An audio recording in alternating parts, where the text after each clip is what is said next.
Hello friends, welcome to my channel. First of all आपका स्वागत करना चाहूँगा मैं अपने चैनल पे फ्रेंड्स। तो फ्रेंड्स आज मैंने चूज़ टॉपिक किया है कि हमें इन्वेस्टमेंट के बारे में क्यों जानना चाहिए। इवन मैं ये बोलूँगा कि हमें पैसे अपने इन्वेस्ट क्यों करना चाहिए। हम अपने पैसे हार्ड अर्न्ड पैसे को हम मार्केट में क्यों इन्वेस्ट करें या क्या ज़रूरत है फ्रेंड्स इसकी इन्वेस्टमेंट के लिए। आप मुश्किल से अर्न करते हो या आप हम इवन कई लोगों को ये भी नहीं पता है कि अल्टरनेटिव सोर्सेस भी होते हैं। आप ये नहीं जानते हैं कि ज़रूरी नहीं है कि आपको ही काम करना है, आपके अलावा आपके बदले में आपके पैसे भी काम कर सकते हैं। तो फ्रेंड्स चलिए सीखते हैं, चलिए सीखने की कोशिश करते हैं कि हमें इन्वेस्टमेंट की क्यों ज़रूरी है। तो फ्रेंड्स सबसे पहले मैं आपको बताना चाहूँगा इन्वेस्टमेंट करना मेरे पॉइंट ऑफ व्यू से लाइफ का सबसे बड़ा डिसीजन है एंड हर किसी को जितना जल्दी हो इन्वेस्टमेंट शुरू करना चाहिए। एंड इन्वेस्टमेंट करने के लिए आपको बहुत ज़्यादा बड़ी अमाउंट की ज़रूरत नहीं होता फ्रेंड्स। आपको 500 से भी आप अपनी इन्वेस्टमेंट की जर्नी को शुरू करते हैं।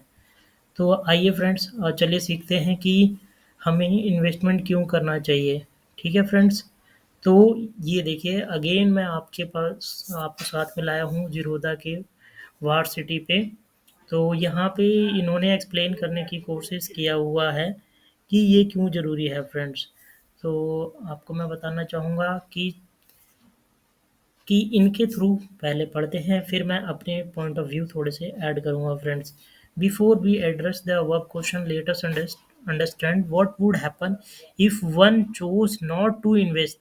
ये बोल रहे हैं कि अच्छा चलिए ये पहले जानते हैं कि अगर किसी ने ये निर्णय लिया, डिसीजन लेता है कि हमें इन्वेस्टमेंट नहीं करना चाहिए, तब क्या होता है। अब एग्जाम्पल के लिए इन्होंने दिया है let us assume you earn 50,000 per month and you spend 30,000 towards your cost of living which include housing, food, transport, shopping, medical, etc. ये बोल रहे हैं कि अज्यूम कर लीजिए, मान लीजिए कि आप 50,000 आप पर मंथ अर्न कर रहे हैं एंड आपके जो 30% या फिर सॉरी 30,000 उसमें से जो अमाउंट है आपका खर्च हो जाता है कॉस्ट ऑफ डेली चीज़ों के लिए, चाहे वो ट्रांसपोर्टेशन हो गया, खाने का खर्चा हो गया, मेडिकल हो गया, शॉपिंग हो गया, कुछ भी एनीथिंग। ठीक है फ्रेंड्स। एंड बैलेंस आप 20,000 बचा पाते हैं। और for the sake of simplicity let us ignore the effect of personal income tax in this decision. इन्होंने बोला है कि सिंप्लिसिटी को एग्जाम्पल को सिंपल रखने के लिए इग्नोर करते हैं, हम लोग भूल जाते हैं कि टैक्स भी लगेगी आपके अमाउंट पे। तो सिंपल मान लीजिए कि 20,000 आपने बचा लिया and the employer is kind enough to give you 10% salary hike every year. और आपका जो है मालिक भी बहुत अच्छा है और 10% आपको सालाना हाइक देता है। ठीक है friends. The cost of living likely to go up by 8% year on year. 8% से ईयर ऑन ईयर आपकी कॉस्ट ऑफ लिविंग बढ़ती है। यू आर 30 ईयर्स ओल्ड, अभी आप 30 साल के हो and plan to retire at 50, और आप प्लान करते हो कि मैं 50 साल बाद काम नहीं करूँगा।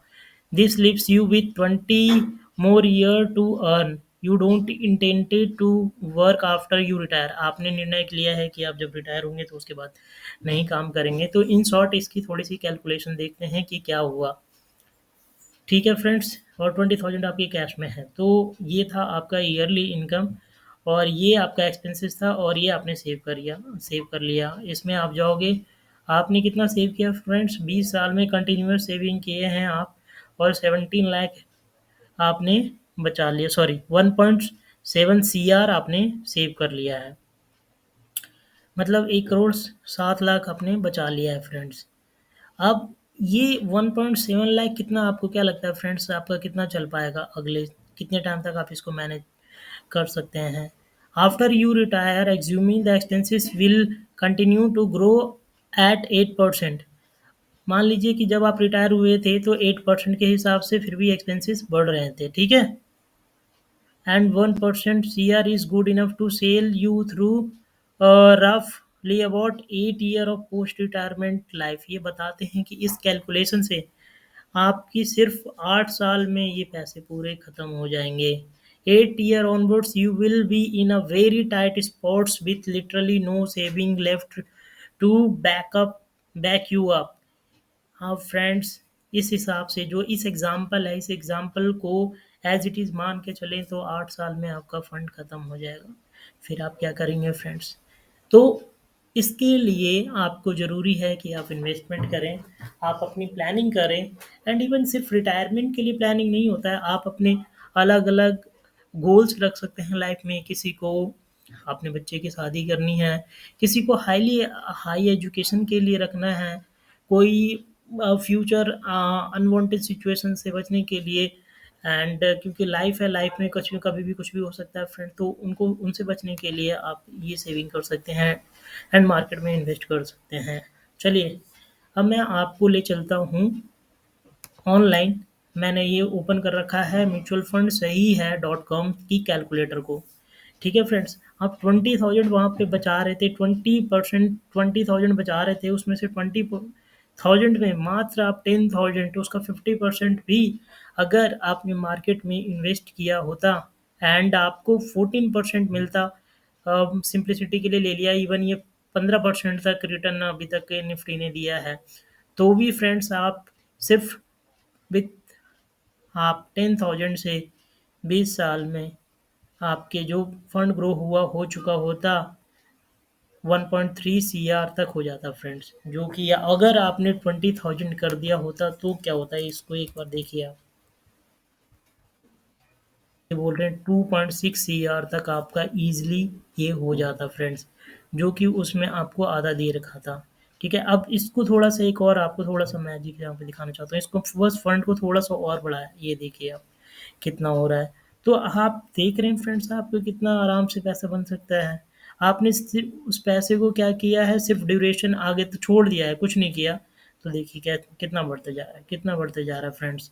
इवन आप इसको, इसमें एसडब्ल्यू प्लान भी होता है, सिस्टमैटिक विड्रॉवल प्लान होता है, वो लेते हैं तो आपके फिर फंड अच्छी तरीके से ग्रो हो सकते हैं।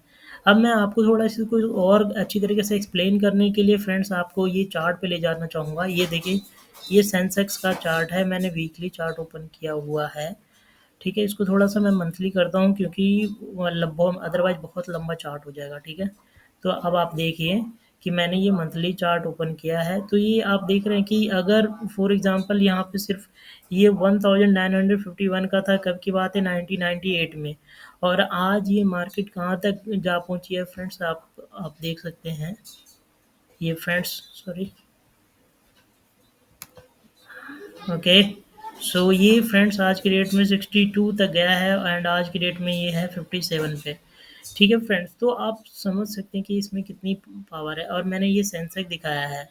अगर आप किसी इंडिविजुअल स्टॉक्स की रिटर्न देखेंगे तो आप शॉकिंग हो जाएंगे, शॉकली आपको बेनिफिट मिले दिखेंगे आपको फ्रेंड्स। तो बेसिकली आप अपना फ्यूचर अगर सिक्योर करना चाहते हैं या फिर आप अपना कोई गोल है, शॉर्ट टर्म गोल है, लॉन्ग टर्म गोल है, आप इन्फ्लेशन से बचना चाहते हैं, अपने पैसे को सेव करना चाहते हैं, तो आपको इसके बारे में इन्वेस्टमेंट को सीखना ज़रूरी है।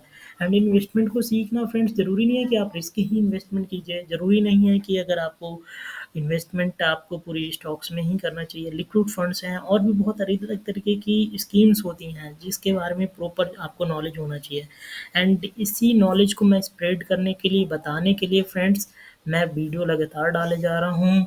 एंड आई होप आप उन वीडियो को देख करके आप अपनी नॉलेज को बूस्ट कर सकते हैं। एक दो मैं एग्जांपल और यहाँ पे ओपन करना चाहूँगा friends. For example HDFC bank, मैं एचडीएफसी मैंने ओपन कर लिया। इसमें भी अगर आप ग्रोथ देखोगे तो आपको बहुत ही ज़्यादा ही दिखने को मिलेगा। एचडीएफसी लाइफ है ये, सॉरी, एचडीएफसी बैंक।